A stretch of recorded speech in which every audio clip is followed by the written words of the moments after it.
Good morning, guys. I am sitting at a gas station recording your video so that I can get it done. So I'm hoping there aren't too many random noises.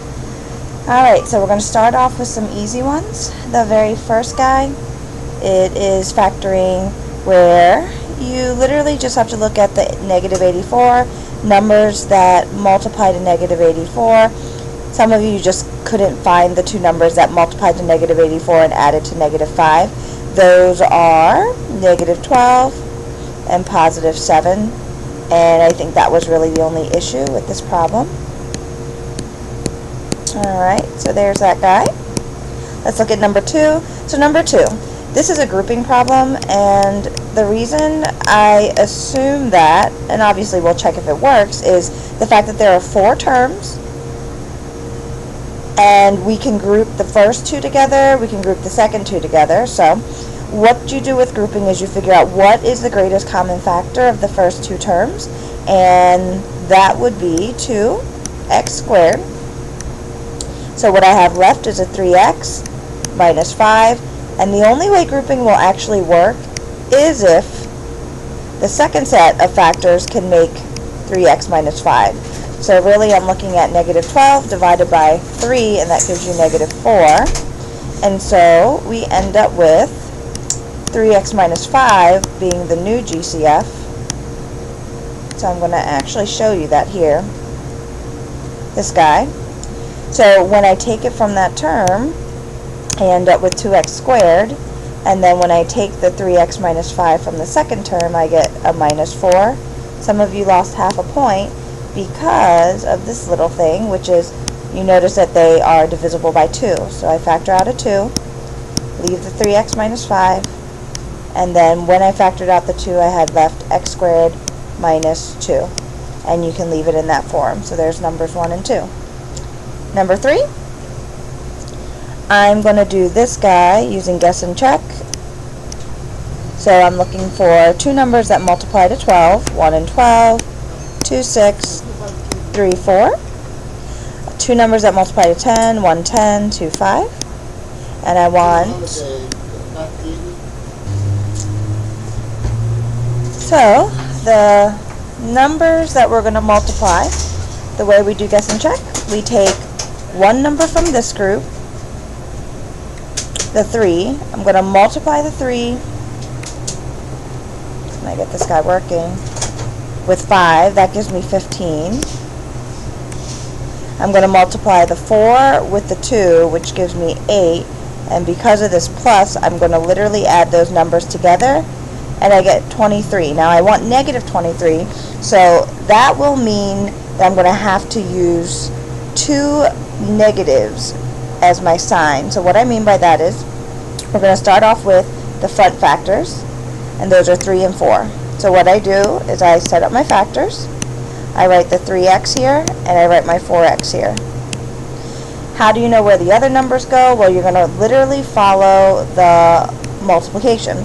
So what I mean by that is, here, the front number and the very last constant are going to get multiplied, and the constant with this x are going to get multiplied. In a sense, you can think of it as a nose and a mouth, if you can see it. So I am going to follow the 3, and he gets multiplied to 5 right here. So 3 gets multiplied to 5 right here. 4 gets multiplied to 2 right here. So 4 gets multiplied to 2 here. And remember, I was talking about the minus signs. These are the minus signs I would use. So if you check your problem, you get that this gives you negative 8x. This gives you negative 15x, and when you add them together, you get the negative 23x. Now, I like this method better than factoring by grouping, because factoring by grouping, you have to multiply those 2 and get 120, and depending on how large the numbers get, it can get difficult to find the factors. I'll do another grouping problem for you. If not, I'll come back to this one and actually do factor by grouping. This guy, I'm actually going to change the question. Remember, I said I didn't count this one because I had a typo. It was supposed to be a minus 27. So, first of all, I'm going to write down the rule. A cubed minus b cubed equals, oopsie, a minus b times a squared plus ab plus b squared. Oopsie. And what you have to do is you have to figure out what cubed makes 64x cubed. That gives you your a value, so I'll write it up here. 64 is 4 cubed. X cubed is x multiplied by x, multiplied by x. And then b, what makes 27? That would be 3 cubed. So b is 3. And then you just write it into this form here. So you get 4x a minus b, which is 3, times a squared. Make sure you get 16x squared. A lot of people forget that squared.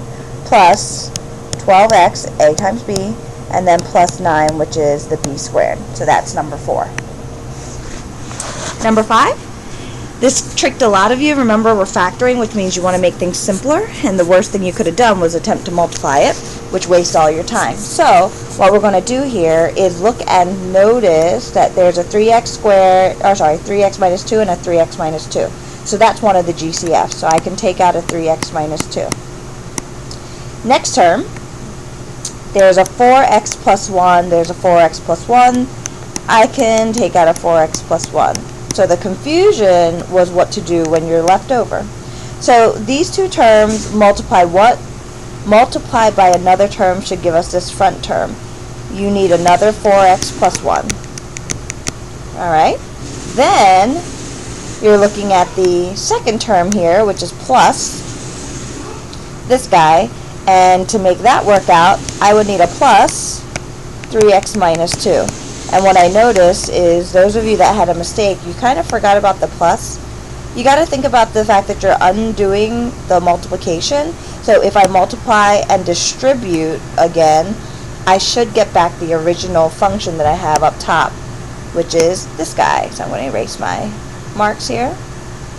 So now that I have that, all I have to do is simplify it. So I get 3x minus 2 times 4x plus 1. And then here, in these parentheses, I'm just going to simplify this back term to 7x minus 1. And that was probably the piece that a lot of people messed up or couldn't figure out. So, last problem. Let's see. Because 21 times 8 makes a pretty large number, I'm actually going to, number 1, clear my screen so I have more space to write. I'm going to do this again by guess and check.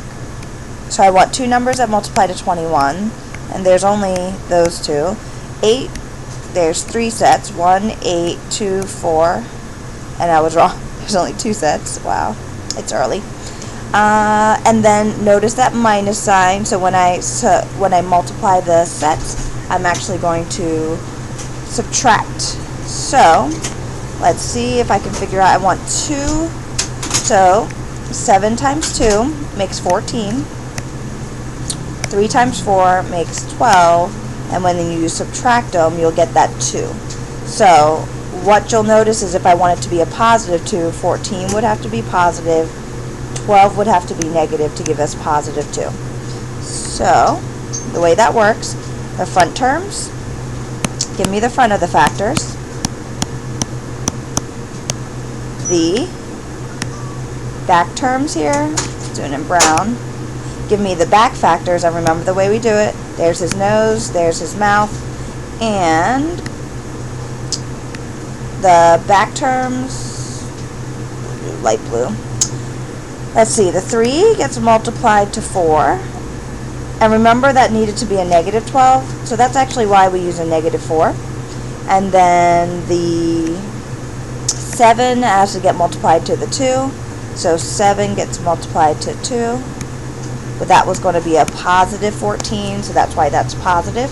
So 2 times 7x gives you 14x. 3 times negative 4 gives you negative 12x, which adds up to positive 2x. Therefore, we end up with exactly what we wanted. Now, the major thing about guessing is checking is understanding this concept here, that you're undoing FOIL, which a lot of you use that term. I don't. I call it distributing. So FOIL is the first, the outer, the inner, and the last. What you see there, this is the inner and this is the outer. It's these two that you have to check to get your x term. So you're really undoing what most of you know as FOIL. So using that concept, it will work every time. Now, I'm actually going to go back to number 3, and I'm going to do this by factor by grouping so that you have that also. So looking at this, you would get 120. You need two numbers that multiply to 120 but add to negative 23. So 120, 260, 340, 4, man, what's up, Kathy? 30. Alright, so where was I? Looking at factors. So 5, 24, let's see, 6 and 20, 8 and 15. So what I wanted to show you is go in a pattern. Don't randomly pick factors because you're going to miss the one that's the answer. And in this case, it kind of sucks that you had to wait until here, but there's the factor. How do I know? Remember this plus? Then this is a plus also. So now that I have the factors, I'm going to actually move to the right. You're going to write the first term. You're going to write the middle terms here, the 8. You're going to write it with an x, and you're going to write the 15 with an x. So that's plus 8x plus 15x. Yeah, I told you, man, I stay at the... Alright, and then you want to write the plus 10. So what you'll notice is it's exactly the same as the original problem. Oopsie, except for I forgot to write my minus signs. So, remember in the beginning it said plus, and we added and we got the 15x, but we actually needed negative 23x, not positive 23x, so you actually need both of them to be negative. So that's why I'm fixing this over here. Now the problem becomes a grouping problem. So break it up here. GCF is 4x. Remaining factor is 3x minus 2. Thank you. And then here you want a 3x minus 2. And so when we divide negative 15 by 3, it gives us the negative 5 in the front. So GCF one more time. The GCF is now 3x minus 2. And what's left over then is the 4x. The GCF here, what's left over is the minus 5. There are your two factors.